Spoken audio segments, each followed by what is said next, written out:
This is the Iowa Weather Report for Wednesday, February 6th, 2013. Now our first look at the 0Z GFS Model Run. At noon today we have a zonal flow across the country, so some fast-moving systems moving through, a disturbance to our south and one to our north.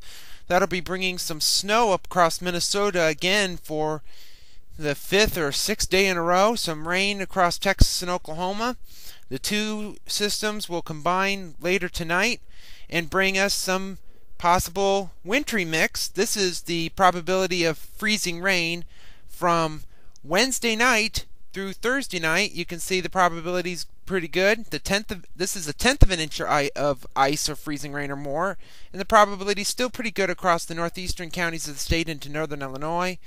And by Thursday at noon, back to the GFS, you can see that system is starting to move off to the east with some rain, some snow, some wintry type precipitation.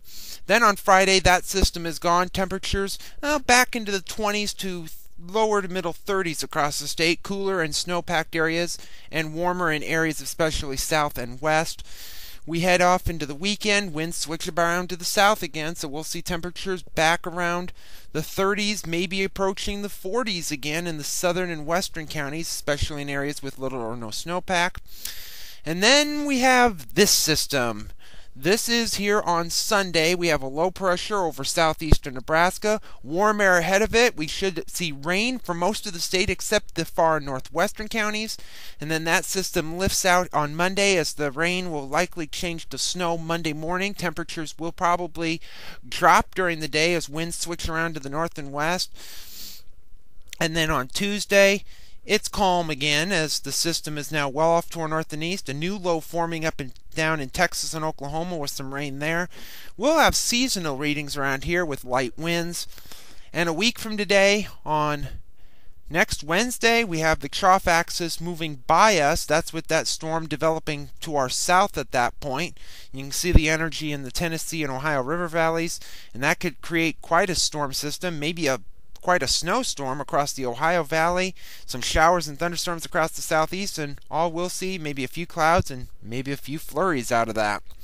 A couple days after that, on February the 17th, we have another trough coming down, a big ridge pumping up over western Canada and into Alaska.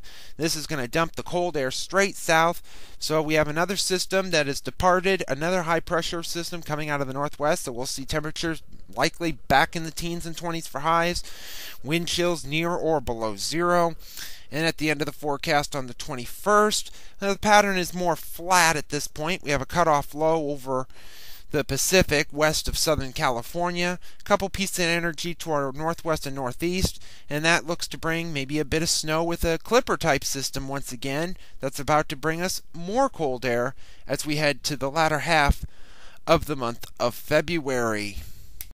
Here's the satellite image from last evening. We had a few clouds with a few showers across Texas.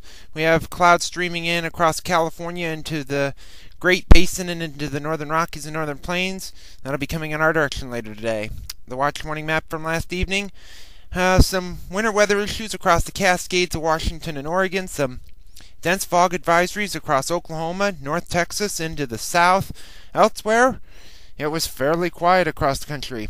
QPF chart. Precipitation over the next 5 days through Sunday evening at 6 o'clock. Heavy amounts of precipitation across the south and up the east coast, also in the north and west. And around here, we have two storms here, and that'll produce quite a bit of precipitation.